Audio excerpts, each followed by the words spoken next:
उद्योग, व्यापार और बाजार से जुड़ी हर खबर व्यापार समय पर। मैं हूं आपके साथ अश्विन यत्री और वक्त हो चला है टॉप 10 न्यूज बुलेटिन का। तो चलिए बिना देरी करते हुए शुरू करते हैं खबरों का सिलसिला। फेडरेशन ऑफ ऑल इंडिया व्यापार मंडल दिल्ली इकाई ने सरकार से मांग की है कि दिल्ली में सख्ती के साथ मार्केट और उद्योगों को खोला जाए। एक साथ नहीं तो एरिया के हिसाब से कुछ घंटों के लिए सोशल डिस्टेंस की कड़ाई से पालन के साथ खोला जाए। एसोसिएशन के महासचिव राजीव शर्मा ने व्यापार समय से बातचीत में कहा कि अब दिल्ली के व्यापारी और उद्योगपति लॉकडाउन से टूट चुके हैं। दूसरी तरफ लॉकडाउन के चलते ऑनलाइन कंपनियों का कारोबार बढ़ रहा है। आगे भी लॉकडाउन बढ़ता है तो लोगों की आदत बदल जाएगी, जिसका फायदा विदेशी कंपनियों को होगा। कोरोना वायरस संक्रमण के मामले दिल्ली में घटने लगे हैं। संक्रमण से मौत के मामले कम हो रहे हैं, पर व्यापारियों में अब भी लॉकडाउन को हटाने से भय का माहौल है।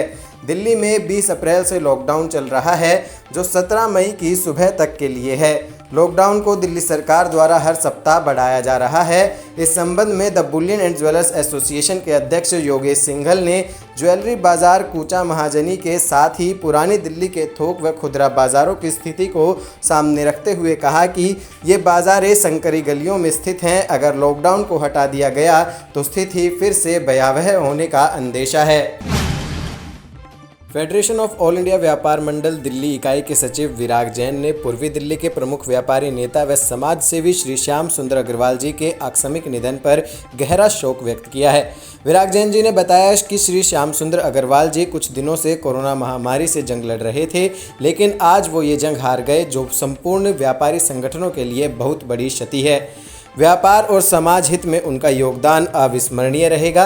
हम उन्हें अपनी अश्रुपूर्ण श्रद्धांजलि अर्पित करते हैं। भगवान से प्रार्थना करते हैं उन्हें अपने श्री चरणों में उचित स्थान दे एवं शोकाकुल परिवारजनों को इस असहनीय दुख को सहन करने की शक्ति प्रदान करे। क्रिप्टो करेंसी यानी आभासी मुद्रा को लेकर रिजर्व बैंक ने बैंकों को फिर चेताया है। आरबीआई ने बैंकों से कहा कि वे क्रिप्टो करेंसी एक्सचेंज से सभी तरह के करार की दोबारा समीक्षा करें और उसे खत्म करें। क्रिप्टो करेंसी में तेज उतार चढ़ाव और आकांक्षाओं को देखते हुए केंद्रीय बैंक ने ये फैसला किया है। मामले से जुड़े 3 सूत्रों ने जानकारी दी। हालांकि सुप्रीम कोर्ट बैंकों की क्रिप्टो करेंसी एक्सचेंज और कारोबारियों के साथ काम करने की अनुमति दे चुका है। वित्त मंत्रालय ने शुक्रवार को राज्य सरकारों से कहा कि बैंकों और बीमा कंपनियों के कर्मचारियों को कोविड-19 टीकाकरण के लिए प्राथमिकता दी जाए, क्योंकि इस कठिन समय में वे उच्च जोखिम के संपर्क में हैं। वित्तीय सेवा विभाग के सचिव देवाशीष पांडा ने राज्यों और केंद्र शासित प्रदेशों के मुख्य सचिवों को संबोधित करते हुए एक पत्र में कहा कि राज्यों को प्राथमिकता के आधार पर बैंकों, बीमा कंपनियों, बिजनेस कॉरेस्पोंडेंट, भुगतान प्रणालियों और अन्य वित्तीय सेवा मुहैया कराने वाली कंपनियों के कर्मचारियों का टीकाकरण विशेष व्यवस्था के तहत करना चाहिए। गूगल H-1B वीज़ा धारकों के जीवन साथियों को अमेरिका में काम करने की मंजूरी दिलाने से संबंधित एक कार्यक्रम में मदद के लिए शीर्ष अमेरिकी प्रौद्योगिकी कंपनियों के प्रयासों का नेतृत्व कर रही है। H-1B वीज़ा की भारतीय IT प्रवेशरों से काफ़ी मांग है। गूगल H-4ED कार्यक्रम की मदद करने के लिए 30 दूसरी कंपनियों के साथ मिलकर काम कर रही है। पीएम किसान की 8वीं अप्रैल जुलाई की किश्त का इंतजार कर रहे करोड़ों किसानों को पीएम नरेंद्र मोदी ने अक्षय तृतीया का तोहफा और ईद दिया है।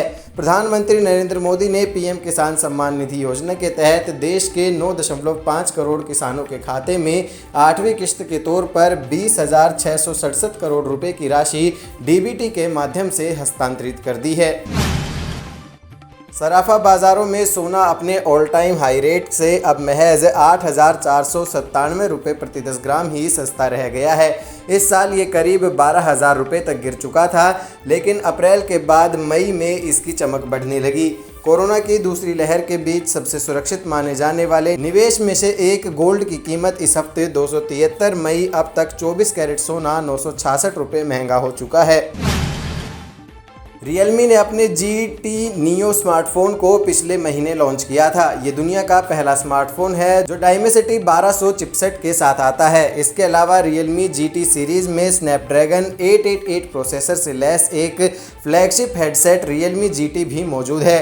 कंपनी की इस लेटेस्ट सीरीज़ को लेकर जो ताज़ा खबर आ रही है उसके मुताबिक अब कंपनी इस सीरीज़ के नए smartphone Realme GT Neo flash edition को लॉन्च करने वाली है।